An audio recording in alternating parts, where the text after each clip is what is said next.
Cossack Squats. So I think they're named after some sort of dance, maybe. Kind of this kind of thing. There's a few different ways to perform them, so I'm going to give you 3 variations.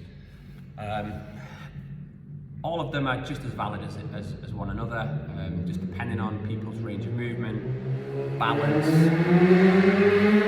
strength, might mean that certain variations are more accessible than others. So the full variation, I say the full variation, so the fullest variation I can demonstrate is to set myself up in a straddle position.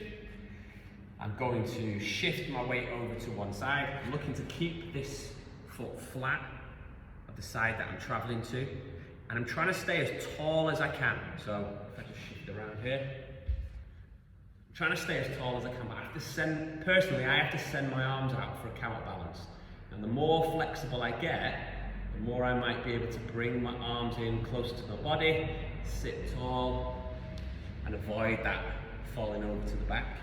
So as you do that, you can either send your arms out for a counterbalance, you could hold on to something, you could also hold a weight. So as you travel down to the side, you send the weight out in front, and if your arms aren't heavy enough to hold you up, having some light dumbbells here, some added front-loaded weight will stop you from falling out the back.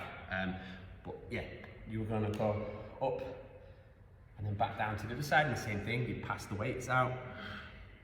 And I want to be on the inside of this leg, so I don't want that leg to be rolling inside towards the floor. It's just not a very nice position for that knee to be in, so I'll just do one more each side.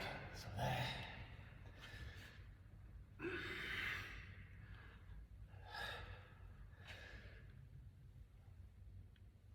So that would be my preferred variation for everybody to attempt.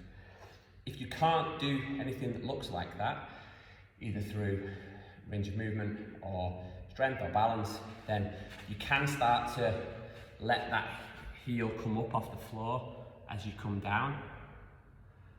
The foot is still going to do the same thing.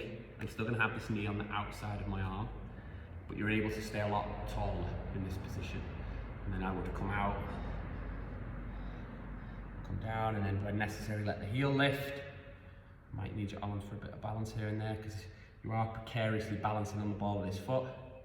As I come out of this movement, I want that heel to land as soon as possible. So I don't really want to be pressing up all the way up to the top on the ball of the foot.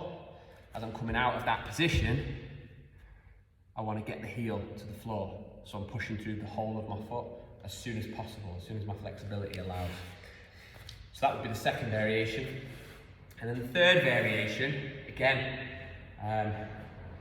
probably the most demanding from a flexibility point of view. So my demonstration is not going to be the greatest, but you'll have your wide stance again, and then you're going to look to come down to one side, keeping this foot now as flat to the floor as you can. So if I come over this way, so you can see I'm trying to keep outside edge of that foot down. See how my foot's starting to lift as I get lower, because it wants to do that.